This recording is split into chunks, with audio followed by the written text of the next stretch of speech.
ওই দিন মা আর আব্বা এসেছিল আমাদের বাড়িতে, ওদের জন্য কি কি আয়োজন করলাম তাই থাকবে আজকের ভিডিওতে। আসসালামু আলাইকুম, কেমন আছেন সবাই? তো দুপুরে খাওয়ার জন্য যা রান্না বান্না ওইগুলো শাশুড়ি মাই করেছিল, ওদের জন্য আমি নাস্তা রেডি করছি।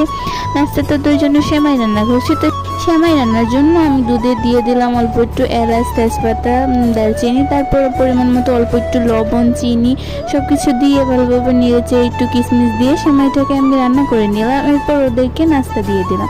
চলেন আপনাদেরকে দেখাই দুপুর ওদের জন্য কি কি আয়োজন করেছিল। সালাদে ছিল শসা, লেবু, তারপর ছিল পোলাও, সাদা ভাত, আগের কচুর রান্না করা ছিল, তারপর আম দিয়ে টকের ডাল, শুটকি ভুনা, গরুর মাংস, ইলিশ মাছ ভাজি, দেশি মুরগির ঝোল, এই ছিল ওদের জন্য আয়োজন। এই আমের সিজনে আম দিয়ে ডাল রান্না করে খেয়ে দেখবেন, খেতে কিন্তু অসাধারণ লাগে। তো এই ছিল আজকের ভিডিওটা আপনাদের কাছে কেমন লাগলো জানাবেন। ভিডিওটা ভালো লাগলে লাইক কমেন্ট শেয়ার করে দেবেন। আল্লাহ হাফেজ, সকলে ভালো থাকবেন।